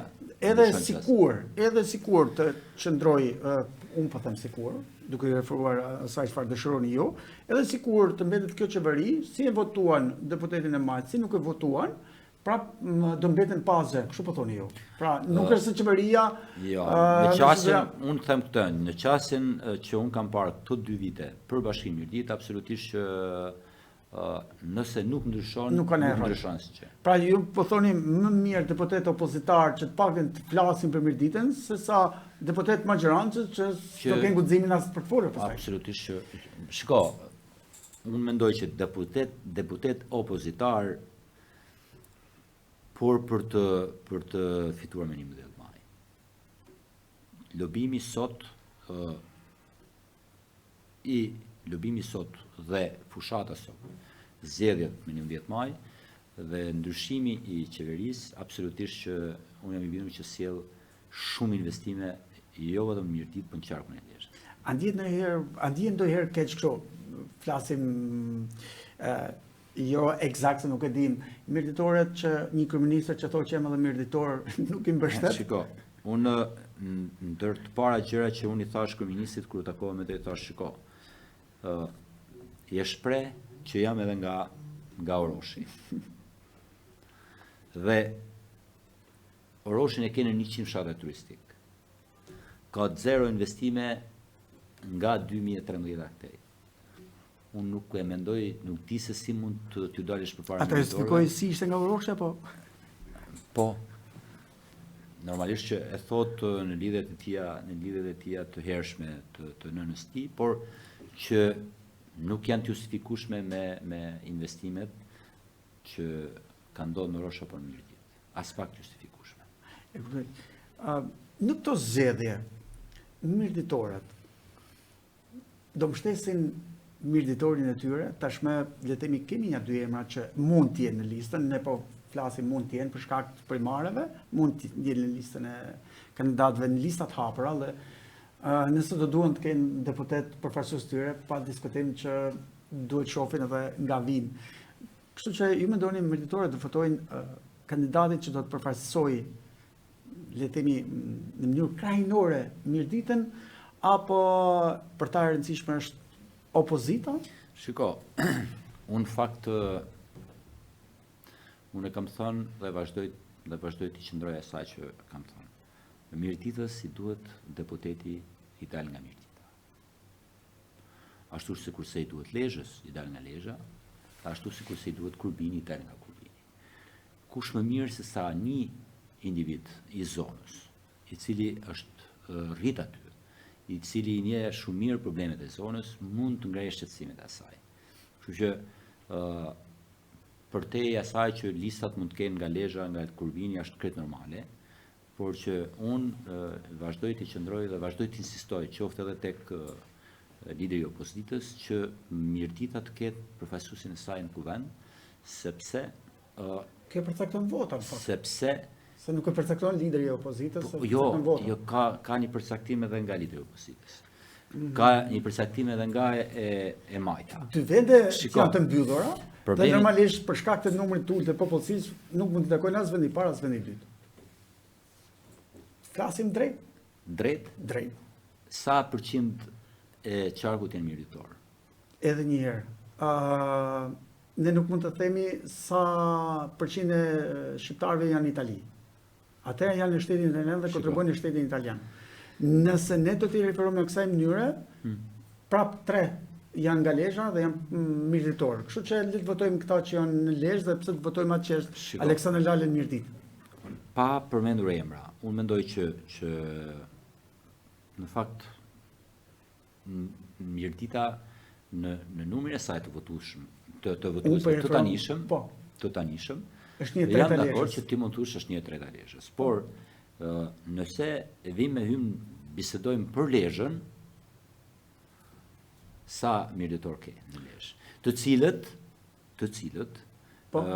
nuk them më shumë, por minimalisht 3 muaj të vitit i kalojnë Mirdit. Kështu që nuk është as pak një linjë e mirë të thuash që shiko se Mirdita ka ngelur me kaq banor dhe nuk mund të ketë përfaqësues. Mirëditorët në numër Pra ti po Në thua numër? që nëse një mirëditor jeton në Tiranë tash 40 vjet. Jo. Përfaqëson Mirditën? shiko, Ju e kishit një. Ju e kishit një. Shiko, ideja që një njohës i mirë i Mirditës, një mirëditor dhe njohës intelektual i zonës. Ka interesat e veta në Tiranë. Njohës i mirë i zonës absolutisht mund të ishte dhe i përfaqësues dinjitoz dhe i mirë. Po lidhet me Pastaj se interesa. ku rrin në Tiranë apo rrin në Mirdit, është çështje tjetër për të diskutuar kjo. Por ama që duhet që lista të garantojë ose në zgjedhjet e 11 majit të garantojnë që një ndër ata deputet jetë Jam fytyrë shumë dhe jetë dakord. mirëditor. Pyetja do ketë 9 kandidat. 2 janë lista të mbyllura, 7 të tjerë janë lista të hapura. Sigurisht vetëm nga emra duke i parë, 5 për tyre janë mirëditor. Tash mirëditorët të do zgjedhin. Mirëditorin që rrin Mirdit apo mirëditorin që rrin Lezhë. Shiko, mirëditorin që duan të zgjedhin ata. Pak rëndësi ka, për mua ka rëndësi që Mirdita të përfaqësohet në parlament. Pastaj mirëditorët zgjedhin një që rrin Lezhë, një që rrin Tiranë apo një që rrin Mirdit, kjo është në drejtën e votuesit për ta përcaktuar. Ama që zgjedhjet e 11 majit duhet përcaktojnë, duhet të garantojnë një deputet mirëditor absolutisht nga e djathta, do ishte Po nuk e domosdoshme. përcakton lideri, e përcakton vota, kështu që Shikon, për sa kohë janë edhe listat jo 100% hapura, pra 70%, dhe janë lënë të mbyllura 80%, ka përcaktim edhe lideri. Sepse vendos lideri, ashtu sikur se ka vendos drejtuesin politik, patjetër. vendos edhe numrin tjetër që është në listën e mbyllur. E kuptoj. Por numrimin dhe mekanizmat të ndërtoj si doj, qoftë lideri i opozitës, qoftë ai tjetri. Për mua ka rëndësi që, ose mendoj që për Mirditën ka rëndësi, që zgjedhjet e 11 majit të prodhojnë deputet mirëditor. Dhe duhet prodhojnë deputet mirëditor. Nëse ju Unë mendoj arrini se të mbani 4 mandate unë dhe mund ta mendoj keni. se për interesat e Mirditës duhet të garantoj 11 maj duhet garantoj deputet mirëditor. Nëse ju arrini të mbani 4 mandate dhe mund ta keni. Jo të mbajmë, ne luftojmë për testin, se për 4. Po, nuk flitet me dëshira, këtu flitet me Jo, flitet mundësi. edhe me analizë, flitet edhe me matematik, me llogari, flitet edhe me takim me qytetarët dhe Po shihja sot janë të regjistruar për zgjedhjet e 11 majit 15.000, rreth 15.000 votues nga jashtë. Dhe nisur nga një analizë e thjeshtë që nga qarku i Lezhës, ata që kanë bërë fushat jashtë, le të themi, ju kemi parë ju një 2 herë, kemi parë kryetarin e Partisë Demokratike të Lezhës një 2 herë, deputetën 1 herë, pra po ti numërojmë gjitha këta janë shumë pak. Ndërkohë, pala tjetër, ka patur gjithë kohën e nevojshme, për shkak se kishte emrat, se ne dim që të majtit kanë emrat shumë më herët se primarët e Partisë Demokratike, kanë patur mundësinë të lobojnë shumë më tepër, dhe mendon që pikërisht këtë diferencë, kjo kohë e lobimit të tyre mund t'u jap ju të kundërtën asaj që pretendoni, sepse në 15.000, nëse ne do të marrim një raport të përafërt 60-40, unë po marr shembuj, në favor të majtëve, do t'ju krijojë një diferencë votash që mund të kthejnë edhe rezultatin? Unë kam qenë në disa takime jashtë Shqipërisë. Më shumë edhe për të nxitur që të regjistrohen për 11 maj, patjetër që edhe për të kërkuar mbështetjen e tyre për ndryshimin e qeverisë dhe patjetër për ta mbështetur Partinë Demokratike. E gjithë kjo që ju bëni si analizë, në fakt mund duket një farë mënyre ndryshe nga e çfarë unë kam takuar, kam biseduar, kam diskutuar, por edhe në fakt në atë që unë kam arritur si konkluzion për gjatë kësaj periudhe. Mos harrojmë se ka absolutisht edhe shumë kohë përpara për shkuar deri me 11 maj, por që gjatë kësaj periudhe kohe unë shoh një kërkesë të jashtëzakonshme të diasporës për ta ndryshuar qeverinë, për ta ndryshuar forcën politike drejtuese. Në 2 forma, qoftë nëpërmjet regjistrimeve, nuk janë pak, as 15.000. Jo, janë konsiderueshëm, pra ne janë më shumë se sa një deputet, për të mos thënë që në analizën po, një deputet e gjysmë. Për të mos shkuar të ndyshi, dhe që një pjesë tjetër absolutisht e emigrantave që nuk mjaftohen me regjistrimin. Nuk mjaftohen me regjistrimin, duhen të vinë dhe garancin për votën e kanë duke ardhur këtu. A keni ju patronazhista që monitorojnë këto? Sepse në fakt të majtët flasin me shifra, me numra. Unë nuk kam është mënyra. Mos ta marrim keq patronazhimin. Patronazhimi nuk është vetëm ajo keqja. Shiko. Edhe nëse më kërkon votën ti mua, nuk je patronazhist ashtu, je një individ që ke një qasje. Shiko, në mënyrën se si e perceptoj unë është kjo, që patronazhimi është mënyra më e keqe dhe mënyra më shëmtuar e diktimit apo e infiltrimit të individëve në jetën politike për të brumosur ose për të nxjerrë në pa, ndoshta shpesh edhe të pavërteta, por në shpesh edhe për dëmtuar zgjedhjen e secilit prej nesh. Dhe nëse në një ditë të caktuar të punës dhe detyrës time si kryetari i bashkisë, do veresh qoftë edhe një kontakt të vetëm në interes të 11 majit, përveç se një interes shërbimit ndaj qytetarit, unë mendoj se jeni edhe përfaqësues politik, pse s'mund ta bëni? Shiko, jam përfaqësues politik. Pa përdorur. Por unë mendoj se qasja, vetëm qasja, por edhe mendësia që kryetari i bashkisë apo çdo funksionar tjetër i lartë në shërbim të qytetarëve, mbështetjen në votë e merr duke shërbyer. Jo duke e kërkuar, duke ilustruar gjatë këtij muaji elektoral që ti marrësh votën dhe pastaj hajde qeverisun. Dhe nuk është paktën mënyrën si e perceptoj unë, nuk është kjo. Mënyra se si merret vota tek qytetarët. Në një hamendësim nga këto 15.000, sa mund të merrni ju? Unë mendoj që mbi 70% janë vota të ndryshimit, absolutisht. Dhe për të mos thënë që edhe kaq janë shumë të mundshme të vinë të votojnë këtu. janë deklarata shumë forta këta se zgjedhjet 2 muaj duan. Shiko, Ne do vim prapë këtu. kërkesa, jo në kërkesa, sepse kërkesa ime është politike, duhet ndryshoj. Pa tjetër duhet ndryshoj, jo vetëm se është politike, por duhet ndryshoj sepse është e domosdoshme ndryshoj. Por kur flasim për diasporën, kur flasim për emigrantët, flasim për kategoritë caktuara të cilët janë larguar nga Shqipëria për shumë arsye, por ndër arsyet janë mungesa e një qeverie të drejtë, mungesa e një qasje të qeverisë në shërbim qytetar. As mendon se këta emigrantët që kanë ikur në fakt e kanë parë Shqipërinë nga televizori dhe nga televizori duket shumë bukur? Shikon Se edhe ti shef televizorin edhe. realisht Ndonjëherë mendon thu sa njerëz jetoj në Jo, Shqipëri. unë jetoj këtu. E di. Familja ime që jeton jashtë apo shumë tjerë emigrant normalisht që janë të interesuar për ecurinë e Shqipërisë. Por kur shohin dita ditës politikan të implementuar të implikuar në afera, kur shohin drejtues të cilët bëjnë nga më të ndryshmet jo në shërbim qytetarëve.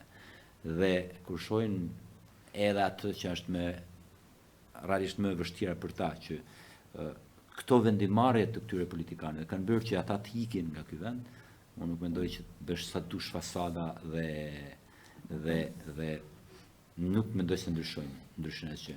Pavarësisht se modeli qoftë edhe i medias që transmeton sot shpesh lën për të dëshiruar mënyrën e transmetimit të Të shqetësimit. vërtetësisë.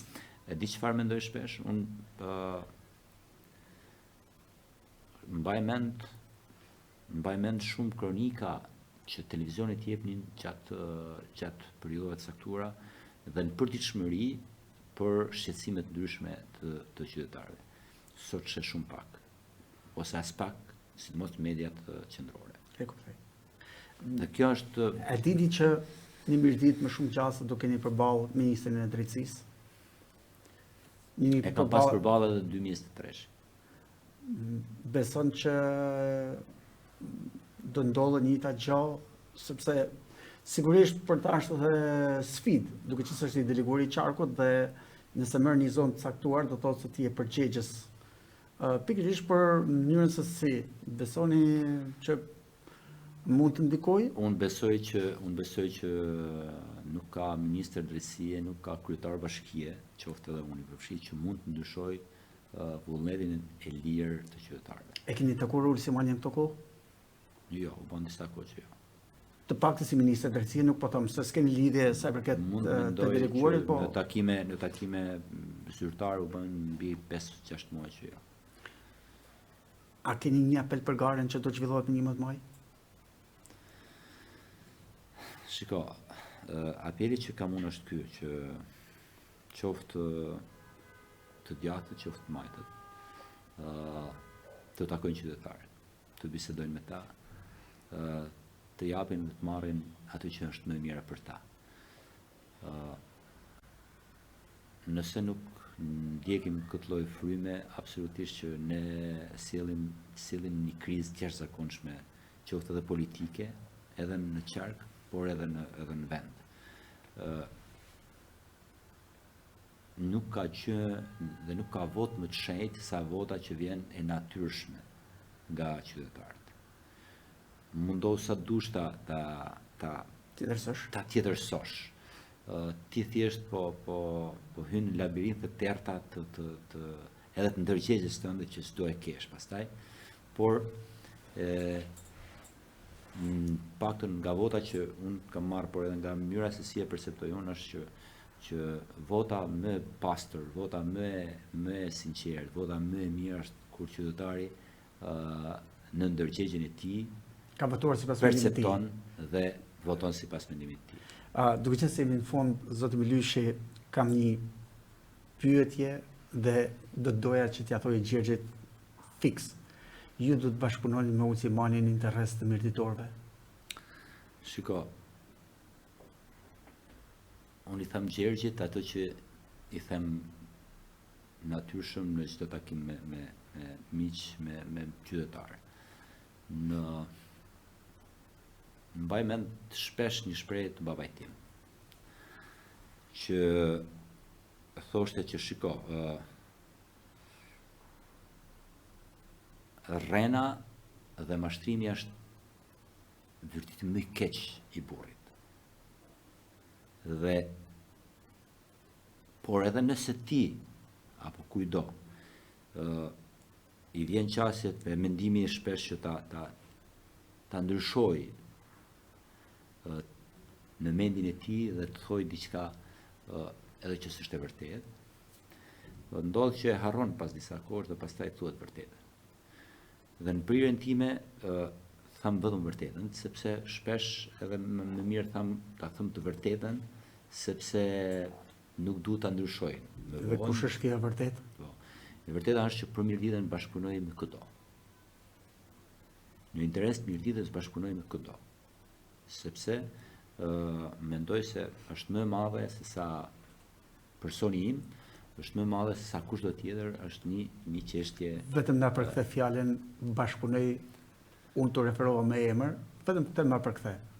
Do të thënë, unë thash do bashkëpunoj me zotin Ulcimania. Na përkthe këtë do të bashkëpunoj, sepse unë pyetja mund të ishte pak e gjerë, por ju a mësuat se kisha. Shiko, institucionalisht bashkëpunoj për interes qytetarëve të mi. Bashkëpunime tjera nuk kam me Ulsion, sepse nuk njihem personalisht përveç se institucionalisht. E njoh si ministër, më njeh si kryetar bashkie. Dhe në këtë prizëm bashkëpunoj me të. Ndoshta duke qenë ministër të drejtësie, nuk më ka interesuar shumë bashkëpunimi me të, sepse është në një sektor të drejtësisë. S'ke pas probleme me drejtësinë. Edhe jo që s'ka lidhje me drejtësinë, por që s'ka Mirdita nuk përfiton nga projekte që kanë lidhje me drejtësinë dhe nuk ka Ministria e Drejtësisë investime në këtë prizmë. Edhe nëse do të ofronte le të themi ca investime deri më 11 maj në këmbim të një ulje le të themi. Nuk këtë lloj mendimi nuk e kam shkuar në përmend ndonjëherë që mund të bëj bashkëpunime të tilla në interesa të caktuara. Interesi më i madh për mua janë mirëditorët. Nëse më duhet të bashkëpunoj për interese mirëditorëve dhe e ka edhe personi një interes të tillë për interes të mirëditorëve, bashkëpunoj. Në të kundërt, në të kamufluara brenda interesa të tjera, unë s'kam asnjë bashkëpunim. Zoti Miliçi, unë të falenderoj shumë që ishit pjesë e podcastit tuaj Gjergjit dhe shpresoj që pas 11 majit flasim prapë, të diskutojmë jo për atë që shkoi, por për atë që do vi. Shumë faleminderit edhe ju për mundësinë për t'i thënë Gjergjit shumë gjëra, cilat realisht në jetën e përditshme në biseda me miq, unë jam po i tillë, por që më dha mundësinë që këto t'i them edhe publikisht edhe në mënyrë më të gjerë. Faleminderit. Faleminderit ty.